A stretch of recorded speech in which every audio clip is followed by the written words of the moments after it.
സുൽത്താൻ പോകുന്നതിന്റെ ഒരുക്കങ്ങളാണ് കേട്ടാ. പിന്നെ സുൽത്താനെ സംബന്ധിച്ച് നമ്മള് ഒന്നും ചെയ്യാന്നും വേണ്ട, അവൻ തന്നെ എല്ലാം ഇതാക്കണ്ട, സെറ്റപ്പ് ആക്കിയൊക്കെ വെച്ചോളൂ. ഡ്രസ്, ഷൂസ്, ബെൽറ്റ് ഏതായെന്നാണ് കൊണ്ടുപോകുന്നറിയാം. നമ്മള് ടൂർ പോകുമ്പോഴൊക്കെ കൊണ്ടുപോകണ ആയെന്നല്ല, ബ്രൗണിന്റെ ജോലിക്കല്ലേ പോണത്. കൊണ്ടുപോയിട്ടെ എന്തെങ്കിലും ആയാൽ നമുക്ക് എന്തെങ്കിലും ആവശ്യം ഉണ്ടെങ്കിൽ അവൻ്റെ അടുത്ത് പറഞ്ഞാൽ മതി അല്ലേ. ഷൂവിന്റെ ബോക്സ് പോലും മാറ്റിയിട്ടില്ല. ഒതുങ്ങിയിരുന്നോളൂ. ഈ ബോക്സ് ഫുള്ള് സാധനങ്ങളുണ്ട്, ഷൂസ്, ബെൽറ്റ്, സോക്സ്, അങ്ങനെ. ഇത് ഉപയോഗിക്കുമ്പോ അറിയാം, കുട്ടികളടുത്ത് പറയണം എന്റെ ബ്ലേഡ് ഭയങ്കര ഡേഞ്ചറാണ്, ഇതങ്ങ് തുറക്കൂടെ, ചിലര് ഇത് തുറക്കും. ഉണ്ടാ ഇങ്ങനെ വെച്ചാൽ കൈ അടിച്ചു പോകും. എനിക്ക് കാണുവാനും പേടിയാ. വേണോ? എന്റെ പാന്റുകളും ഉടുപ്പുകളൊക്കെ, ബെഡ്ഷീറ്റ്, ഇത് ജാക്കറ്റും ഹുഡിയൊക്കെ. അവിടെ ഇപ്പം തണുപ്പല്ലേ, തണുപ്പ് സമയം തണുപ്പ്. എന്നെ നല്ലവണ്ണം വിളിച്ചേട്ടാ, അമ്മ വാ അവിടെ താമസാക്കിട്ട് വരാം. ഞാൻ പറഞ്ഞ ഞാൻ വരുന്നില്ല. ഉടുപ്പല്ല ഇതിലോട്ടാക്കി. ഇത് നീ പായ എടുത്ത് വെച്ചിരുന്നു. സ്ഥലമില്ലേ? നീ പോയിട്ട് അടുത്ത ആഴ്ച വരില്ലേ? എപ്പോഴത്തേക്കുണ്ട്? ആഴ്ചക്ക് വരാൻ നീ കൊല്ലാതാ. അതുകൊണ്ടല്ലേ അവൻ ഹൈദരാബാദിൽ നിന്ന് ഇങ്ങോട്ട് മാറിയത്.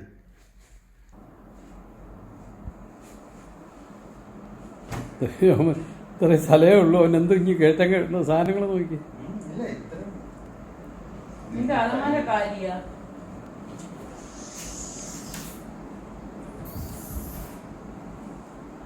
നീ എന്തോടെ, നീ അവിടെ നിന്റെ പറിച്ച് നടയണ എല്ലാം എടുത്തോണ്ട് പോയേ.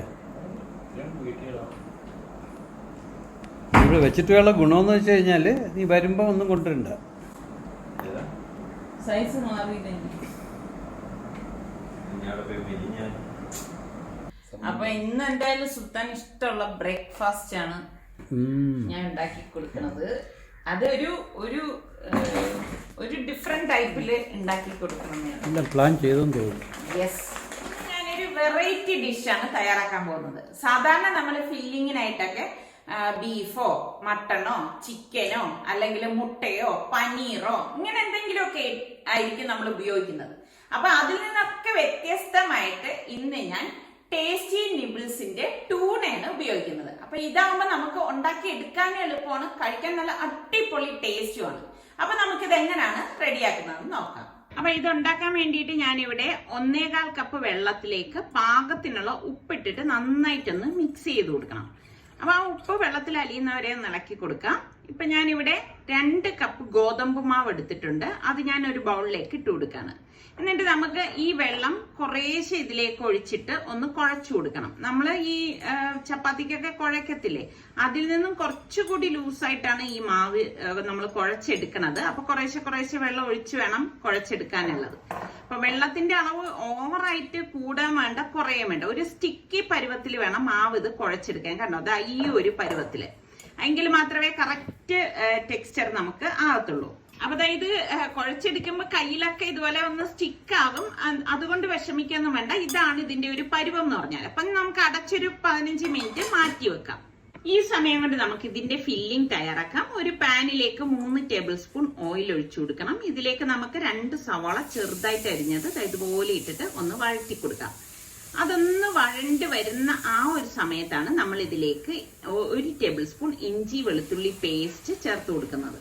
എന്നിട്ട് ഈ സവാളയും ഇഞ്ചി വെളുത്തുള്ളി പേസ്റ്റും ഒക്കെ ചേർത്ത് നല്ലതുപോലെ ഒന്ന് ഇളക്കിയ ശേഷം 2 പച്ചമുളക് ചെറുതായിട്ട് അരിഞ്ഞെടുത്തത് ഇതിലേക്ക് ചേർത്ത് കൊടുത്ത് ഇളക്കി കൊടുക്കണം.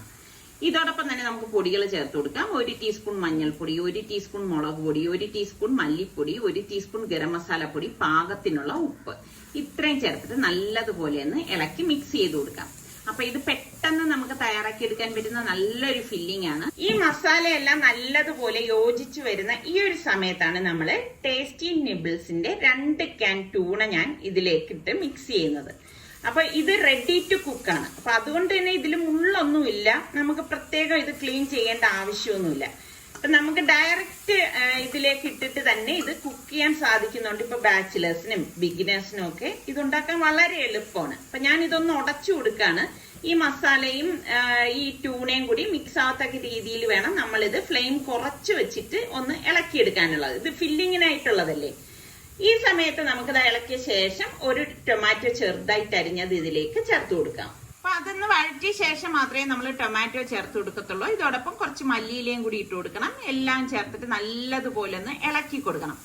അപ്പൊ ഇളക്കി ഇതാ ഇവിടെ എടുത്തിട്ടുണ്ട്. അപ്പൊ നമ്മളുടെ അടിപൊളി ട്യൂണ ഫില്ലിംഗ് ഇവിടെ റെഡി ആയിട്ടുണ്ട്. അപ്പൊ ഞാൻ ഇത് തണുക്കാനായിട്ട് മറ്റൊരു പ്ലേറ്റിലേക്കൊന്ന് മാറ്റി കൊടുക്കുവാണ്.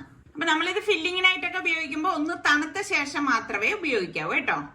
ഞാനിവിടെ ഒരു വാഴയില എടുത്തിട്ടുണ്ട്. ചെറിയ പീസ് വാഴയിലയാണ് ഞാനിവിടെ എടുത്തിരിക്കുന്നത്. അപ്പൊ നമ്മൾ കുഴച്ച് വെച്ച മാവുണ്ടല്ലോ, അതിൽ നിന്ന് കുറേശ്ശെ അടുത്ത് നമുക്ക് കൈയൊന്ന് മുക്കാൻ വേണ്ടിയിട്ട് കുറച്ച് വെള്ളം വെച്ചിരിക്കണം. എന്നിട്ട് ആ കൈ ഒന്ന് നനച്ച ശേഷം ഇതിൽ നിന്ന് കുറച്ച് മാവ് ഇതുപോലെ എടുത്തിട്ട് നമുക്ക് ഈ ഇലയിൽ വെച്ചിട്ട് ഒന്ന് പരത്തി കൊടുക്കണം. അപ്പൊ ഇതുകൊണ്ടാണ് നമ്മള് കുറച്ച് സ്റ്റിക്കി പരുവത്തിൽ കുഴച്ചെടുക്കണം എന്ന് പറയുന്നത്. അപ്പൊ ഇതുകൊണ്ട് നമ്മൾ കൈകൊണ്ട് പതുക്കെ പതുക്കെ ഒന്ന് പ്രസ് ചെയ്യുമ്പോൾ തന്നെ അത് ഇതുപോലെ ഒന്ന് പരന്നു വരും. അപ്പൊ നമുക്ക് ഒരു സൈഡിലേക്ക് ഈ ട്യൂണ ഫില്ലിംഗ് വെച്ചു കൊടുത്ത ശേഷം ഇത് ഒന്ന് ക്ലോസ് ചെയ്യാം. സാധാരണ നമ്മള് അടയൊക്കെ ഉണ്ടാക്കുമ്പോ ഇല്ലേ, അതേപോലെ തന്നെ ഇതുപോലെ ഒന്ന് പ്രസ് ചെയ്ത് കൊടുക്കുമ്പോൾ അത് അവിടെ സ്റ്റിക്ക് ആയിരുന്നുള്ളൂ. അപ്പൊ ഇത്രയുള്ളൂ സംഭവം. ഞാനിത് ഒരു പ്ലേറ്റിലേക്ക് മാറ്റുവാണ്. അപ്പൊ ബാക്കിയിരിക്കുന്നത് നമുക്ക് ഇതുപോലെ തന്നെ ഫില്ല് ചെയ്തെടുക്കണം കേട്ടോ. ഇത് നല്ല ഹെൽത്തി ആയിട്ടുള്ള ഒരു സ്നാക്കാണ്. ഇപ്പൊ കുട്ടികൾക്ക് സ്കൂളിൽ കൊടുത്തുവിടാനും അതല്ലെങ്കിൽ വൈകുന്നേരം ചായയുടെ ഒക്കെ കഴിക്കാൻ പറ്റിയൊരു വെറൈറ്റി സ്നാക്ക് തന്നെയാണ്. അപ്പം നിങ്ങൾ ട്രൈ ചെയ്യാത്തവരുണ്ടെങ്കിൽ ഈ രീതിയിലൊന്ന് ട്രൈ ചെയ്ത് നോക്കൂ. ഇതുപോലെ ട്യൂണ വെച്ചിട്ടാകുമ്പോൾ നമുക്ക് എളുപ്പം തയ്യാറാക്കി എടുക്കാം. എപ്പോഴും മധുരമുള്ള അട ആയിരിക്കും മിക്കവാറും പേരുണ്ടാക്കുന്നത്. അതിൽ നിന്ന് വ്യത്യസ്തമായിട്ടുള്ള ഒരു അടയാണ് ഇത്. അപ്പൊ നമുക്കിനി ഇത് സ്റ്റീം ചെയ്തെടുക്കണം. അപ്പൊ സ്റ്റീമർ അടുപ്പത്തേക്ക് വെച്ചിട്ട് ഞാൻ ഫില്ല് ചെയ്ത് വെച്ചിരിക്കുന്ന ഓരോ അടയുടെ ഇലയും ഇതുപോലെ ഉള്ളിലേക്ക് വെച്ചു കൊടുക്കാണ്. ഇങ്ങനെ ഒരുപാട് അങ്ങ് കുത്തി നിറച്ച് വെക്കരുത് കേട്ടോ. അപ്പൊ ഞാൻ ജസ്റ്റ് ഇതുപോലെ മാത്രമേ വെച്ചിട്ടുള്ളൂ. എന്നിട്ട് നമുക്കിത് അടച്ചിട്ട് ഒരു 10 മിനിറ്റ് ആവിയേറ്റി എടുക്കണം. 10 മിനിറ്റ് കഴിയുമ്പോൾ കണ്ടോ ഇലയൊക്കെ വാടി വന്നിട്ടുണ്ട്. അപ്പൊ നമുക്കിത് മറ്റൊരു പ്ലേറ്റിലേക്ക് മാറ്റാം. പിന്നെ ശ്രദ്ധിക്കേണ്ട കാര്യം, ഇതൊന്ന് തണുത്ത ശേഷം മാത്രമേ നമ്മൾ ഇല ഇതിൽ നിന്ന് ഒന്ന് തുറന്നെടുക്കാവൂ കേട്ടോ. ഇതിവിടെ തണുത്തിട്ടുണ്ട്. അപ്പൊ ഞാൻ മുറിച്ച് കാണിച്ചു തരാം ഇതിന്റെ ഉൾഭാഗം എങ്ങനെയുണ്ടെന്ന്. കണ്ടോ, തണുത്തപ്പോ ഈസി ആയിട്ട് ഇലയിൽ നിന്ന് വിട്ടുവരുന്നുണ്ട്. ഈ ട്യൂണ ഓൺലൈനായി ആമസോണിലും ഫ്ലിപ്കാർട്ടിലും ടേസ്റ്റി നിബിൾസിന്റെ വെബ്സൈറ്റിലും അവൈലബിൾ ആണ്. താല്പര്യമുള്ളവർക്ക് ഞാൻ ലിങ്ക് ഡിസ്ക്രിപ്ഷൻ ബോക്സിൽ കൊടുത്തിരിക്കാം. കണ്ടോ, അടിപൊളി ട്യൂണ അട ഇവിടെ റെഡി ആയിട്ടുണ്ട്. അപ്പൊ നമ്മൾ ഇന്ന് ഉണ്ടാക്കിയ ഈ സ്പെഷ്യൽ അട നിങ്ങൾക്ക് എല്ലാവർക്കും ഇഷ്ടമായെന്ന് വിശ്വസിക്കുന്നു. അപ്പം ട്രൈ ചെയ്യാത്തവര് ട്രൈ ചെയ്ത് നോക്കണം. അപ്പൊ ഞാനിത് ഉണ്ടാക്കിയിരിക്കുന്നത് ടേസ്റ്റി നിബിൾസിന്റെ ട്യൂണ വെച്ചിട്ടാണ്. അപ്പൊ അതിൽ തന്നെ പലതരം നമുക്ക് വാങ്ങിക്കാൻ കിട്ടും. അപ്പൊ നിങ്ങൾ ഒരു പ്രാവശ്യമെങ്കിലും വാങ്ങി ഇതൊന്ന് ട്രൈ ചെയ്ത് നോക്കിയിട്ട് എനിക്ക് ഫീഡ്ബാക്ക് തരണേ. വൈകുന്നേരം 7 മണിക്കാണ് ബസ്. അപ്പം ഇപ്പൊ 6 മണിയൊക്കെ ആയിട്ടുണ്ട്. സുൽത്താന്റെ ഫൈനലായിട്ട് എല്ലാം ഒന്ന് ഒതുക്കി പിറക്കി എല്ലാം റെഡിയാക്കി എടുക്കാണ്. അപ്പൊ 5:30 ആയപ്പോഴേ സുൽത്താൻ കുളിച്ച് റെഡി ആയിട്ടൊക്കെ വന്ന് നിപ്പുണ്ടായിരുന്നു. അപ്പൊ ഞാൻ പറഞ്ഞു ഇനിയും ഒരുപാട് നേരം ഉണ്ടല്ലോ സുലു എന്ന് പറഞ്ഞു. അപ്പൊ അവൻ എപ്പോഴും അങ്ങനെയാണ് കേട്ടോ. അവന്റെ കാര്യത്തിൽ എന്തെങ്കിലും ഒരു ഇത് വന്നു കഴിഞ്ഞാൽ അവൻ നേരത്തെ തന്നെ എല്ലാം റെഡിയായി, നമ്മളൊന്ന് സഹായിക്കുകയും ഒന്നും വേണ്ട, അവനെല്ലാം പെർഫെക്റ്റ് ആയിട്ട് നിൽക്കുന്നത്. ബെഡിൽ ഷീറ്റ് വരെയും അവൻ മാറ്റിയൊക്കെ എല്ലാം ഒതുക്കിയൊക്കെ ഇട്ടിരിക്കണം. അപ്പൊ ഞാൻ ചോദിച്ചു എന്തിനു മോനെ ഷീറ്റ് മാറ്റുന്നത്? അപ്പൊ പറഞ്ഞു ഞാൻ കിടന്ന ഷീറ്റല്ലേ അത് മാറ്റിയിട്ട് പുതിയത് വിരിച്ചിട്ടതാണെന്ന്.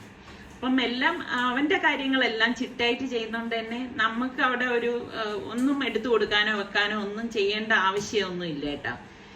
അപ്പൊ എല്ലാം എടുത്തിട്ട് ഇങ്ങനെ ഇറങ്ങാണ്. സത്യം പറഞ്ഞാല് ഇത്രയും നാളെ ഇവര് നമ്മളുടെ കൂടെ ഒക്കെ നിന്നിട്ട് ഇതുപോലെയൊക്കെ പോകുമ്പം ഭയങ്കര വിഷമമാണ് കേട്ടാ.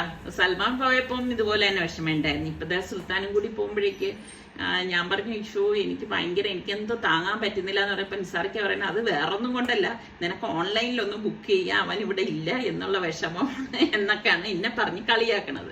പക്ഷെ എനിക്ക് അങ്ങനെയല്ല, ഇവരൊക്കെ ഉള്ളത് നല്ലൊരു സപ്പോർട്ടാണ് കേട്ടോ. എന്ത് കാര്യത്തിലും ഇപ്പൊ നമുക്ക് അറിഞ്ഞുകൂടാത്ത കാര്യമാണെങ്കിൽ അവർ പറഞ്ഞു തരും. അങ്ങനെയൊക്കെ ഒരുപാട് മക്കളെ കൊണ്ട് നമുക്ക് നല്ല സപ്പോർട്ടാണ്. അപ്പൊ പോവാനായിട്ട് ലഗേജ് എല്ലാം വെച്ച് കഴിഞ്ഞപ്പോഴേക്കും ഇറങ്ങുകയാണ്. ഇനിയിപ്പോ താമസിക്കാൻ പറ്റത്തില്ലല്ലോ, കാരണം 7 മണിക്ക് ബസ്, അത് കറക്റ്റ് പക്ക ടൈമിന് തന്നെ ബസ് എടുക്കും. അപ്പൊ പലരും എൻ്റെ അടുത്ത് ഇങ്ങനെ ചോദിച്ചിരുന്നു സുൽത്താൻ ഏത് കമ്പനിയിലാണ് വർക്ക് ചെയ്യുന്നത്. അത് അമേരിക്കൻ ബേസ്ഡ് ഡിലോയിറ്റ് USA സുൽത്താൻ വർക്ക് ചെയ്യുന്നത്. അപ്പം അവന് ഹൈദരാബാദാണ്, ഹെഡ് ഓഫീസ് ഹൈദരാബാദാണ്. അവിടെ എനിക്കാണ് കിട്ടിയത്.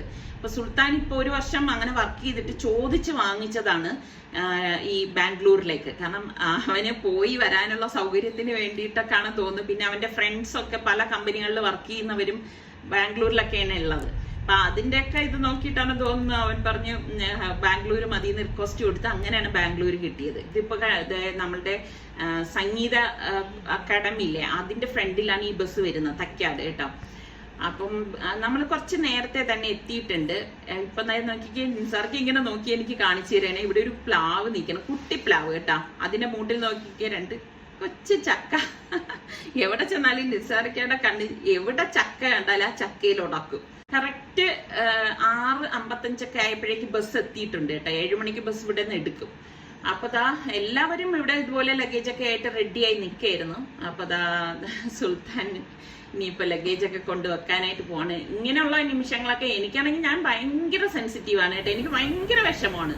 എപ്പോഴും ഞാൻ വിചാരിക്കും ഞാൻ എന്തേ ഇങ്ങനെ കുറച്ച് ധൈര്യമൊക്കെ വേണ്ടേ എന്നൊക്കെ തോന്നും. പക്ഷെ എനിക്ക് അങ്ങനെയൊന്നും കിട്ടത്തില്ല. അപ്പൊ ഇതിനിടയിൽ എന്റെ മാമായും ഷുക്കൂറാമായും റജിലാമയും വന്നിട്ടുണ്ടായിരുന്നു സുലുവിനെ യാത്ര അയക്കാനായിട്ട്. അപ്പൊ അതും ഒരു സന്തോഷം തന്നെയാണ്, നമ്മളെ മക്കളെയൊക്കെ യാത്ര അയക്കാൻ ഓരോരുത്തർ വരിക എന്ന് പറയുമ്പോ.